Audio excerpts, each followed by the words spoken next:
What the role of nutrition is for an athlete, for me it's always three things. Reduce the risk of injury and illness, facilitate the adaptation to training, maximise performance. And whatever we do with food, that's kind of what we're trying to do in those three things. And I think particularly around how food might influence your menstrual cycle, I think it can do all three of those things. I'll present a nice study that particularly shows how it might affect the ability to adapt to training if you haven't got a menstrual cycle that's functioning effectively, which is quite new research and is quite interesting in itself. Most of what we know is about actually reducing the risk of injury, particularly bone injuries, as Michael talked about earlier. So we'll go through that. So the first thing is the kind of female athlete triad. Michael kind of talked about this. It's now called relative energy deficiency in sport, and that is actually to take account of men.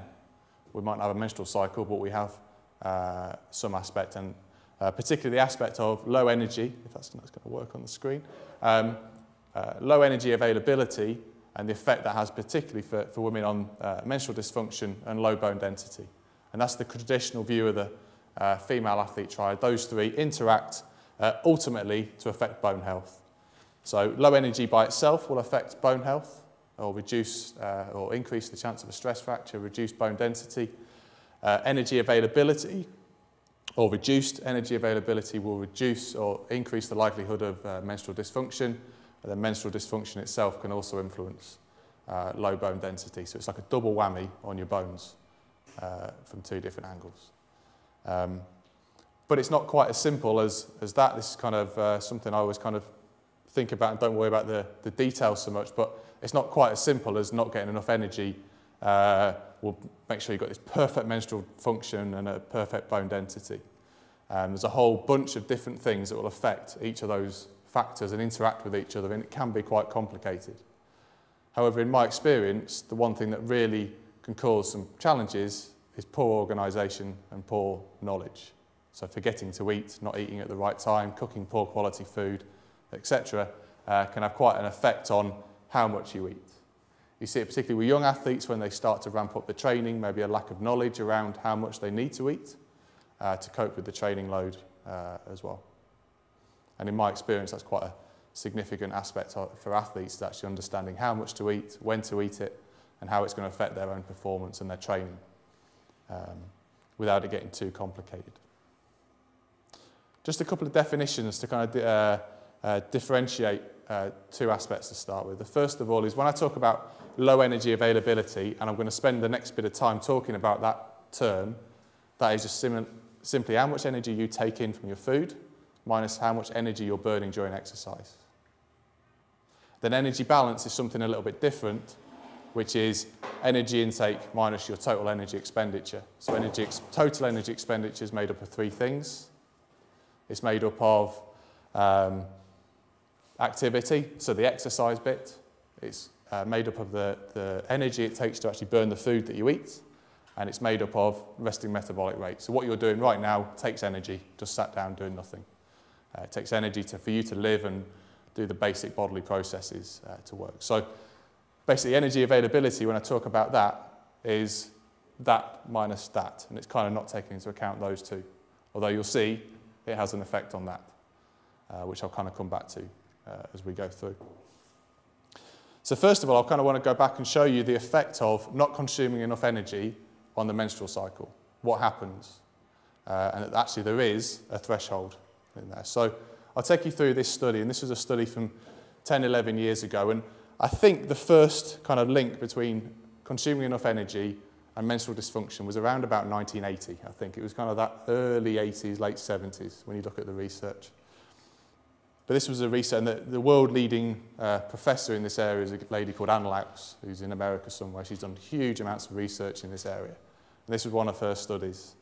So they took a group of female athletes, and they deliberately induced a low energy availability, but they did it in a kind of stepwise point of view.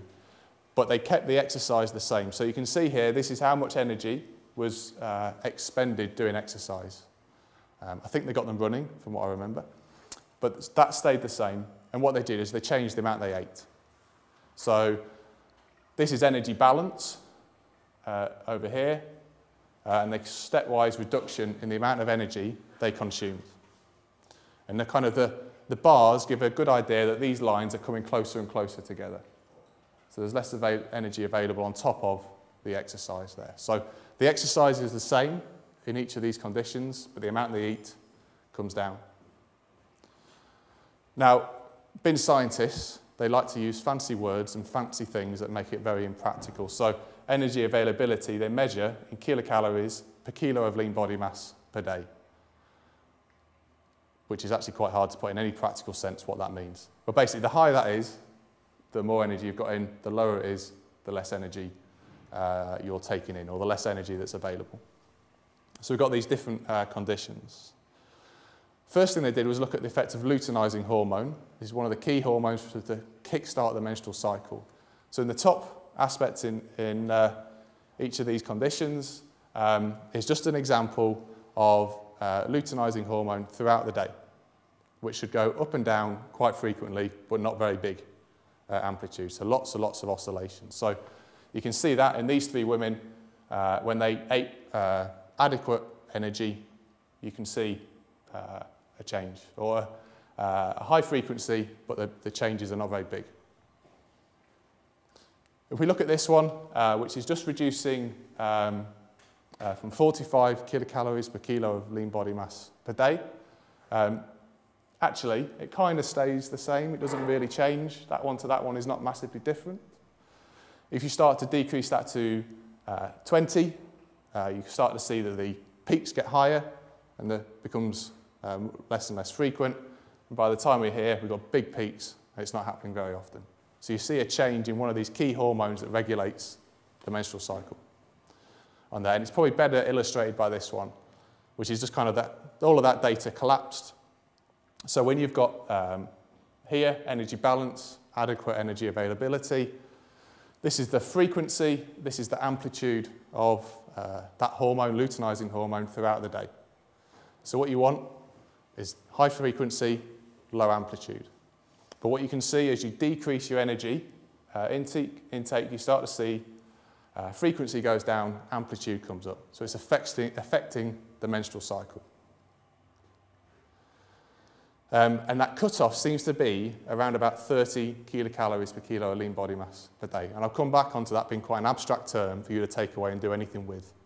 It's quite not easy. But there is, so essentially the first thing there is a threshold below which you will start to affect the menstrual cycle in terms of energy intake. So Michael talked around low body fat being a challenge. It is, but the process of getting there is also a challenge. So basically, if you cut weight too quickly or cut the calories too quickly or too hard, you've got a higher risk of menstrual dysfunction. What we also see is a decrease in blood glucose, so resting blood glucose, and an increase in circulating ketones. So essentially, your body is going in a starvation state. That's an indication your body is starting to starve. Whenever you see ketones going up, it's an indication that your body is going into a bit of a starvation state. And our body is always looking to not be in a starvation state. It doesn't really like it. Whenever we were in caves, we always wanted to hunt, to find food, to survive. It doesn't like that starvation state. It doesn't feature well. That reduction in blood glucose causes some problems. So Michael talked earlier around how the brain signals to the reproductive system to get the hormones functioning properly and get that reproductive menstrual cycle working properly. What we see here is food availability, or signals within the body that there is food and energy available for the body to use and burn, is also a signal which then influences the brain, influences those regions of the brain which then influence the reproductive system and reduce those hormonal responses and aspects of the body. And it's kind of is a bit of a survival response.